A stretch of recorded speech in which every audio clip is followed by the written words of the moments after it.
Most women think that the reason their glutes aren't growing is because either they're missing a crucial piece of information, they're doing something wrong, or they just don't have it in them. But in the 11 years that I've done this, that simply isn't the case. You're doing the training really well and you've eaten really well and you've put the lifestyle factors to good use, but your bodies do not reflect that.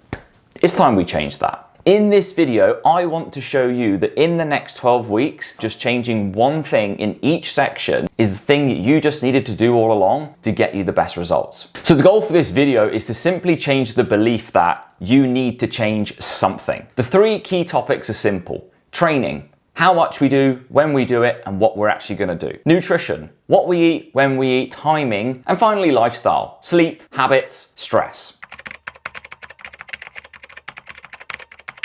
And before we go through lever number one, there's one thing I want you to keep in mind. Consistency creates data. Data creates clarity. Clarity tells us what it is we actually need to change. First, we have training, exercise selection, intensity, frequency, and volume. The two levers that we are going to leave the same: frequency and volume. We're going to set them at the very beginning of the program and we're going to leave them be. Exercise selection. We will not be changing any exercises for the next 12 weeks. Because you keep changing exercises based on the wrong feedback, you don't actually know what exercises are going to work for glute growth. The lever that we are going to be changing is intensity, because that's the part in pretty much every single women's training I've ever been through that suffers. It's here that you will find the greatest improvements in both your training sessions and your results at the end. We're going to start week 0 or week 1 to get our feet on the ground. We're not looking to cripple ourselves. The key term here is accumulate, not annihilate. We're going to start the program around 3 reps in reserve. So that means at the end of each set, you should be able to honestly ask yourself, do I have about 3 reps left? If you have secondary compounds, stop your sets between 1 and 2. And if you are doing accessory work, I'm happy for you to push these straight to failure, especially for the final set. As the weeks go on, we're going to progressively overload in 2 fashions. We can lift more weight or we can do more reps. Next, we have nutrition. Calories, macros, type, and timing. The 2 levers that we're going to be leaving the same: calories, macros. We're going to set your calories to one of 2 places: slightly above maintenance or slightly below, because for the next 12 weeks, we're going to be looking for a bit of recon. Next, we have macros. Again, these are going to stay exactly the same. And again, we're going to set ranges. For protein, we're going to go somewhere between 0.8 to 1 gram per pound. Fats, we're going to set it at a very base minimum of 0.3 grams per pound of body weight. And the rest, we're going to have carbohydrates. We're setting ranges, and I usually set my ranges somewhere between 20 and 30 grams. The lever we are pulling here is food type and food timing. Most of you aren't considering how your nutrition actually impacts performance and recovery, because you're too focused on food rules that you've set yourself over the years to try and maximize your enjoyment of the food, which means you might train at 6 a.m., but you don't have your first meal till 9. And then you go all the way through the day waiting to save up your lovely calories for a nice evening snack, when all you're going to do is sit on the sofa for the rest of the evening. From a performance standpoint, that simply makes no sense. We want to be loading up our carbohydrates in and around the training session, and that could be as much as 50% of your daily carbohydrates, which leaves us only 50% for the rest of the day. Training, if it is really the tip of the iceberg for you and the biggest part of your game that's missing, and for most people who are struggling to grow, that's what it is. So we need to adjust that. We need to understand what the food rules are that you believe in and how they're holding you back, and start to set in place a structure. If we can program nutrition in certain ways at certain times, that's going to massively benefit our performance, our recovery, and our glute growth. The only other thing then is food type. Yes, I love the 80-20 rule when it comes to food, but for some of you, we take that a little bit too far in one sense and not far enough in the other. You try to eat super clean, super healthy foods in and around your workout, which make you feel bloated, sluggish, and heavy, and then you save all the foods that would probably be really great to have around your workout for the evening, when again, you're going to be sat down and doing nothing. What we need to look at is, how do I get fuel into the system that I need for training, and how do I get fuel back into the system rapidly afterwards so that I can maximize my recovery? If we're going to have complex carbohydrates and you have them around an hour before you train, brilliant, fantastic, love that for you, keep those there. It would actually make sense to have a simple carbohydrate post-exercise, because your muscles turn into vacuums. They want to get that glycogen back, and they're going to do so and balance blood sugar very, very well. When it comes to food timing, I need to prioritize performance, and when it comes to food type, I need to focus on digestion and availability. Third section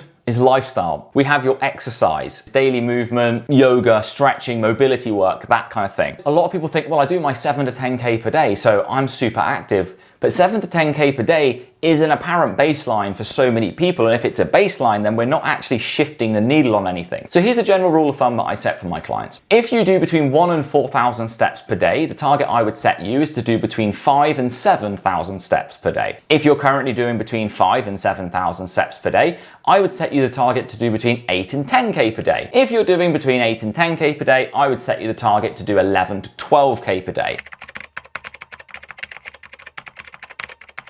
If you are somebody who does fewer steps and you want to add cardio in, absolutely fine by me, but do consider that if you spend all day sat down, don't then go and sit on a bike, get yourself into a position where the hips get to open, you aren't just maintaining that static lifestyle. We then have stress management. Whilst we can't dictate the amount of stress that comes into our lives, it is our responsibility to dictate what we do with it and how we manage it. Through things like journaling, meditation, breath work, obviously you have your daily walks and mindfulness in general, but it's also things like closing loops, not having 30 tabs open. Many people like to use this as a badge of honor. I have so many tabs open at the moment. Good for you. That's probably why you wake up in the morning feeling absolutely exhausted. Finally, sleep. It's about quality and quantity, but that's really hard to measure. We're going to focus on opportunity. If I go to bed at 11 and I wake up at 7, I get 8 hours of sleep opportunity. Check out things like sleep hygiene, and if you're not sure what that is, comment down below hygiene and I'll send you a full 15-minute training on how to optimize sleep hygiene. We are not going to be moving any of these levers specifically over the next 12 weeks. Instead, what I'm going to ask you to do is just gently turn the tap on each of them so they're dripping over this period of time. These lifestyle factors tend to be bend or break. And if we want to maintain a physique that we're going to be building, we need to make sure that these things can withstand the lifestyle that you live. And we build flexibility in by allowing mistakes to occur and learning from them. So rather seeing them as failures, we see them as learning opportunities. To wrap up lifestyle, I want you to focus on one thing and one thing only. How maintainable are the things that I am trying to improve in my life? If you were to scale those between a 1 and a 3, 3 is I can maintain this with my eyes shut, and a 1 is this is just a really stressful thing that I have to think about every waking moment of the day. That is actually how you should be rating the likelihood that your physique at the end of this 12 weeks will be maintainable. Each drip allows you to make progress in the right direction. When you get the result that you're looking for, maintaining it becomes easy. If you're someone who's a 1, what we need to look at is either why things are that difficult for you, what belief patterns you hold that means that we have a real block in changing those things, or what I find to be quite common is where we actually have a fear of failure or fear of success. And when we understand those beliefs, we can start to work through them and understand what we need to do to move the needle so that you can actually get out of your own way and get some results. This is a very broad framework, and the reason it's broad is because I use this framework with pretty much all of my clients, and I couldn't use it if it was specific because that would just be lazy coaching. The entire point is taking a framework you know to get results and you know to work and adjusting and adapting that to clients so that they can then go ahead in their lifestyles and in their own way to make results. The whole idea of our coaching is dependency, not on me as the coach, but on you as the individual. You become dependent on yourself for the results that you want. You have the training knowledge, you have the nutrition knowledge, you probably even have the lifestyle knowledge. So you have everything that you actually need, but it's coming to coaching that people think, well, I'm going to get some more knowledge. No. What you come to coaching for is, as a human being, you come to be coached. Not as somebody who knows things, but as somebody who knows things and struggles to do them.